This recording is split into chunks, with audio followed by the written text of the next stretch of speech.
And hello everyone! Welcome back to Star Trek Online. Commander Simlex here, and today we will be going over the Dilithium Exchange in a sort of mini-guide as part 3 of our Dilithium System series for Star Trek Online. If you would like to access our other videos on the Dilithium System in Star Trek Online, such as part 1, where we examine the dilithium gathering and mining in the game in more detail, or part 2, where we examine dilithium refinement in a bit more detail, you can access those videos through the link in the upper right corner of the video. In today's video, we will be going over the Dilithium Exchange.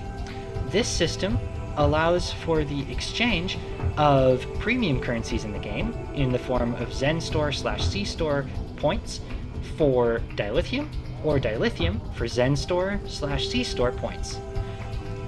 Now, something critical to note here is that one should be really careful when using the Dilithium Exchange, as the exchange of premium currencies is involved, and therefore, in a sense, you are exchanging real money for dilithium, or dilithium for real money, in the form of Zenstore/C-Store points, so please be very careful when using this system. The Dilithium Exchange can be accessed in two ways. Through the character's inventory, which can be accessed through the button on the right side of the minimap, and the Assets tab, which can be accessed in the upper portion of the inventory window. If you scroll down to the Dilithium subsection under the Assets tab, you will find two buttons that are located in the lower portion of this tab.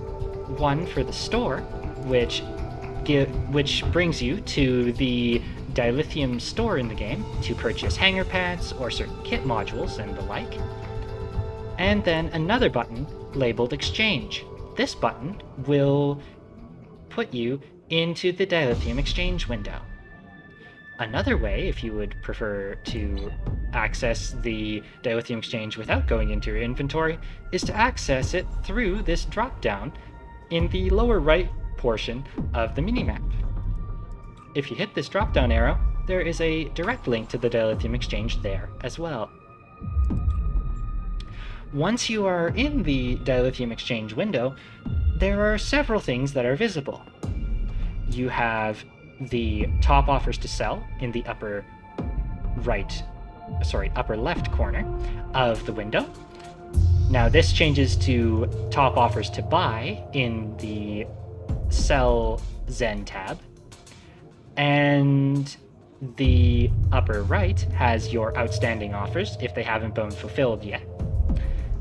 And the lower left portion has the form that you fill out to submit an offer. And then the lower right portion shows the various balances, such as the amount of refined dilithium that you have, the amount of Zen you have, and how much Zen and refined dilithium you have received through your various exchanges. In the upper portion of the window, you also have several tabs. You have the Buy Zen tab, which allows you to offer to buy Zen from other players for dilithium, and the Sell Zen tab, which allows you to sell your Zen for dilithium. So if you have spare Zen/C-Store points that you would like to sell to other players and gather dilithium, for that you can then submit an offer under the Sell Zen tab. And then it also has another tab which shows your history. This tab will allow you to see past transactions for the Dilithium Exchange that have happened on your account. Now, for the purposes of this demonstration, I will not actually be submitting an offer to buy dilithium, but I will be explaining the system, using the Buy Zen tab as the primary tab for the explanation. If I wanted to, say I wanted to buy 100 Zen with dilithium, you would start by selecting the amount of Zen you would like to buy. So say I wanted 100 Zen. You would then fill in 100 Zen in the Zen to buy tab. If you are selling Zen, this would change to the Zen you would like to sell. You would input the number you would like to offer up for sale. Then you say I wanted to pay 10 dilithium per Zen. So that would be the end, in the end, the amount that I would have to pay to get this Zen. This actually brings up a limitation of the system. There is a system lock in place whereby you can only offer either a minimum or a maximum, and this goes both ways. So you can only go as low as 25 dilithium ore per Zen, and you can only go as high as 500 dilithium ore per Zen. This limitation is put in place in the game as part of the Dilithium Exchange, and it is something to be aware of. You cannot go below 25 dilithium ore per Zen, and you cannot go above 500 dilithium ore per Zen in an exchange, regardless of whether you are selling or buying Zen.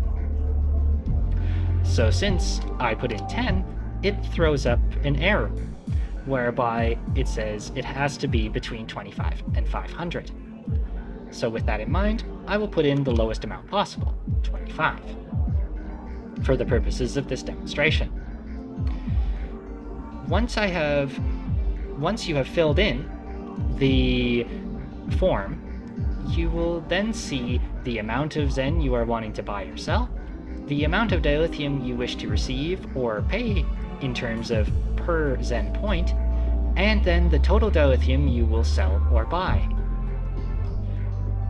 And then once you have filled this form out, all you have to do is hit submit offer to buy, and then the offer will be placed into the exchange's database. And then the exchange will match your selling offer or buying offer with an equivalent opposite. So a selling offer will be matched with a buying offer, and a buying offer will be matched with an appropriate selling offer. And then once the exchange is complete, then the dilithium or Zen you have received from the exchange will be placed into the exchange balance, indicated here in the lower right corner of the window. This exchange balance can then be withdrawn on any character through hitting the withdraw button. And then it will be placed into your character's personal balance, which is indicated here in the lower right portion. And that is the entirety of the Dilithium Exchange in Star Trek Online.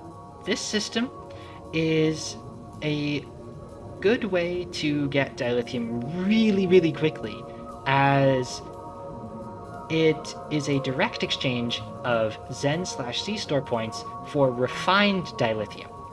This bypasses the need for dilithium refinement.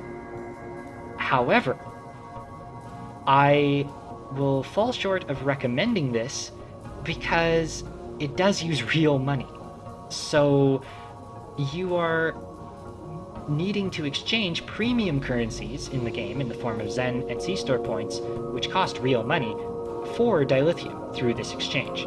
So there is a bit of real money involved, so I will fall short of recommending this system as a go-to, and your mileage may vary using this system.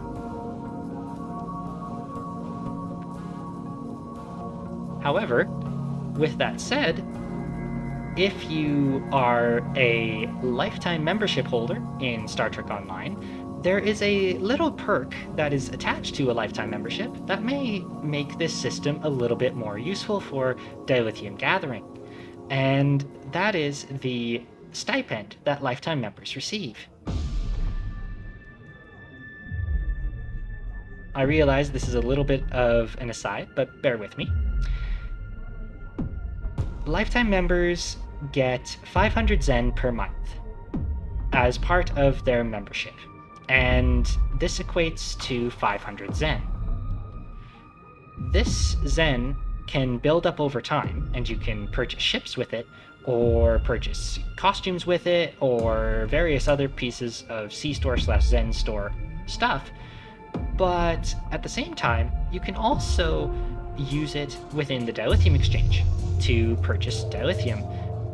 And this can help augment characters' dilithium stores very, very, very, very quickly.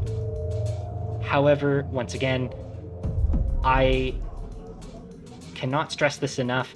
Use extreme caution when using this system, and I would not recommend it as a go-to for like day-to-day use, because it does use real money in the form of the Zen/C-Store currency, which is a premium currency that costs real money, and therefore this system is involving real money.